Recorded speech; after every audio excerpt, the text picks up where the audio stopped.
Chegou o mês de dezembro, mês em que os nossos corações se lembram de uma forma mais intensa do nascimento de Jesus. É o mês do Natal, em que nós nos preparamos para nos reunir em família, nos aproximar mais uns dos outros, pensar no Evangelho, pensar em Jesus.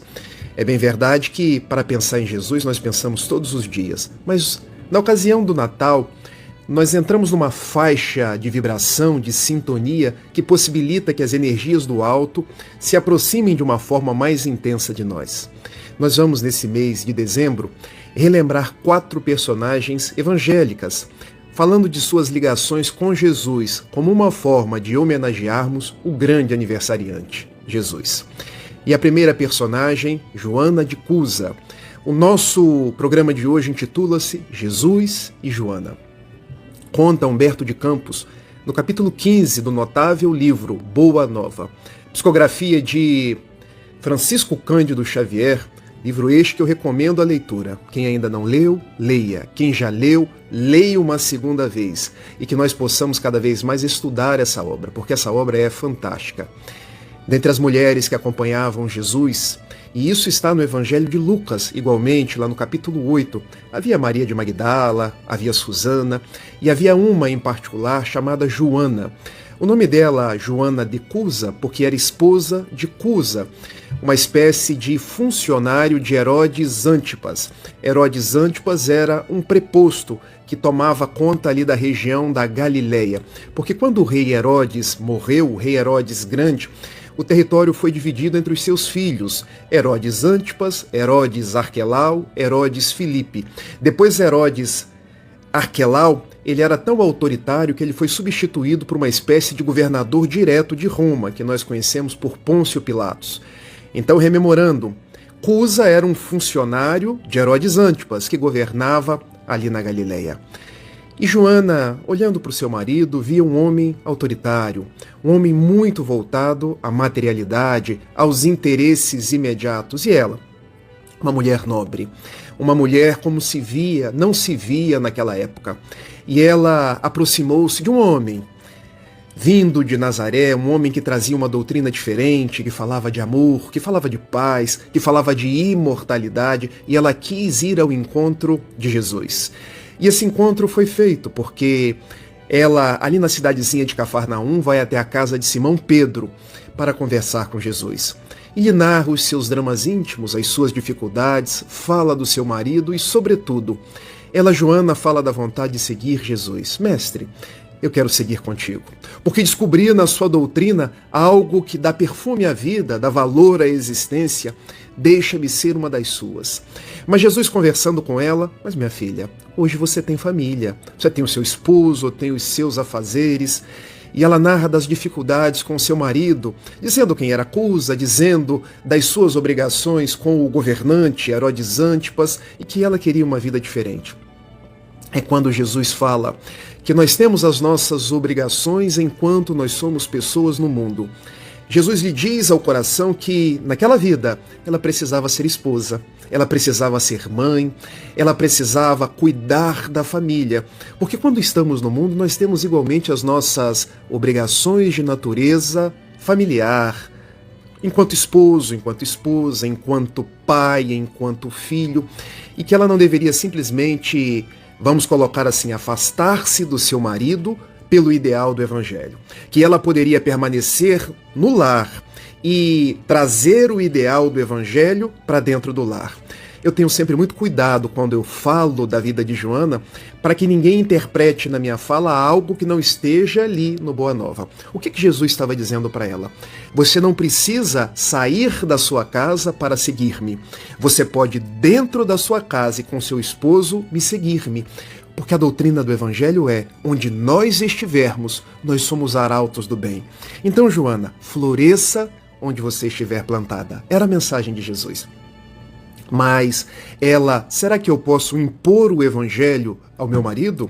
Acusa, e Jesus lhe responde, minha filha, nós não impomos nada a ninguém, porque a sabedoria de Deus e o seu amor não se impõe às criaturas, mas transforma as criaturas, que é diferente, porque o amor, ele vai se aproximando, ele vai transformando, ele vai fazendo as vidas diferentes. Cada um de nós, minha filha, está num estágio, está numa proposta de vida diferente e nós devemos respeitar as pessoas do jeito que elas são. Você hoje, Joana, consegue ter uma consciência que o seu esposo ainda não tem. Ame-o do jeito que ele é. Respeite-o e ajude-o para que ele também possa avançar. E terminado aquele colóquio, Joana continuou seguindo Jesus dentro do seu lar. O seu esposo ainda continuou uma pessoa ignorante, uma pessoa venal, ligado às coisas do mundo. E ele, Cusa, veio a desencarnar pouco tempo depois. E ela, ficando sozinha, já mãe de um filho, precisou começar a trabalhar. Trabalho rude para poder tomar conta de sua casa, cumprir as suas obrigações. Tornou-se cristã. Começou a seguir Jesus. E as perseguições aos cristãos naqueles primeiros dias eram muito inclementes, eram muito fortes. E eis que ela, já no tempo do imperador Nero, Nero foi um dos mais inclementes dos imperadores romanos. Ela é transferida, enquanto perseguida cristã, de Cafarnaum, ali na antiga Palestina, para Roma. E em Roma, ela vem a conhecer no ano de 68 o seu martírio. E o seu martírio foi de uma forma muito duro, porque ela foi colocada num poste de martírio e à sua frente o seu filho. Ambos foram embebidos em azeite. E para fazer com que a mãe negasse Jesus, começaram a se viciar, a bater no seu filho e dizer: nós vamos queimar a ambos. E o menino, as crianças que são mais ingênuas, mais inocentes, disse assim: mamãe, nós perdemos. Abjura Jesus, mamãe. Abjura o evangelho, mamãe, porque senão nós morreremos. E Joana diz ao seu filho, já ambos ali quase sendo sacrificados: meu filho, Jesus soube morrer na cruz. Jesus soube enfrentar os desafios materiais, porque a verdadeira vida é a vida material. Também a sua mãe, meu filho, soube ver o seu filho morrendo na cruz, e ela, resignada e corajosa, entendeu os desígnios de Deus e seguiu adiante. Vamos testemunhar, meu filho, porque podem tirar-nos a vida do corpo, mas nada podem fazer em relação à vida imortal. O filho de Joana de Cusa foi morto. E depois ela igualmente começou a crepitar. Era uma forma em que os cristãos eram exterminados naquela época. Ou atirados às feras, ou colocados em poste, embebido em azeite, que é uma substância inflamável, e depois ateado fogo àquele corpo. O menino morreu e depois ela começou a pegar fogo. Enquanto o preposto de Nero, um soldado completamente leviano, diz assim a Joana: olha, é assim que esse Jesus te ensinou a ser covarde, porque você não consegue dizer nada, você não consegue ao mesmo defender-se mesmo sendo morta. E Joana diz ao seu algoz: não, Jesus me ensinou a amar. Amar em todas as circunstâncias, amar até mesmo no martírio. Jesus me ensinou a amar a você, que hoje tira-me a vida do corpo. E naquele instante, termina a sua vida de natureza material. E já em corpo espiritual, ela defronta-se com Jesus. Minha filha, cumpriste o teu martírio, passaste pela prova do corpo, foste fiel ao seu marido, foste fiel ao seu filho, mas sobretudo, foste fiel a Deus. Vem comigo, porque Joana de Cusa havia tido uma vida de redenção, uma vida de vitória, porque no mundo nós não estamos à cata de vitórias materiais. A nossa grande vitória é a vitória de natureza espiritual. Não por outra razão, no Evangelho de João, no capítulo 16, verso 33, Jesus nos disse: tenho-vos dito estas coisas para que em mim tenhais paz. No mundo tereis aflições, mas tende bom ânimo, porque eu venci o mundo. Da mesma forma que Jesus venceu a cruz, venceu aqueles que lhe acusavam, Joana venceu o martírio e já na pátria espiritual encontrou-se com Jesus e seguiu o seu périplo de amor. Quem é Joana de Cusa? Na verdade, ela vai reencarnando-se. E olha que interessante, porque ela reencarna-se várias vezes como Joana. Joana de Asbarre, ou Soror Juana Inês de la Cruz, no México. Depois reencarna-se já nos dias da independência do Brasil, em 1822, quando dá-se em holocausto na porta do convento da Lapa, em Salvador, como Madre Joana Angélica de Jesus. E depois dessas encarnações como Joana, ela se torna a veneranda Joana de Ângeles, aquela que, da pátria espiritual, conduz a mediunidade de Divaldo Pereira Franco, nos trazendo os mais variados livros, entre eles os 16 da série psicológica, porque o grande sacrifício de Joana foi viver por amor a Jesus. Foi pregar as luzes do Evangelho, foi trazer a proposta da psicologia para que hoje nós tivéssemos uma psicologia com alma, não uma psicologia materialista. É Natal nas terras do Cruzeiro.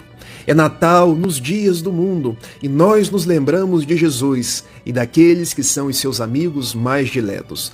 Lembrar de Joana de Cusa, Sor Joana Inês de la Cruz, a Madre Joana Angélica de Jesus, mártir da independência do Brasil, é lembrar-se de tudo aquilo que o amor pode nos proporcionar.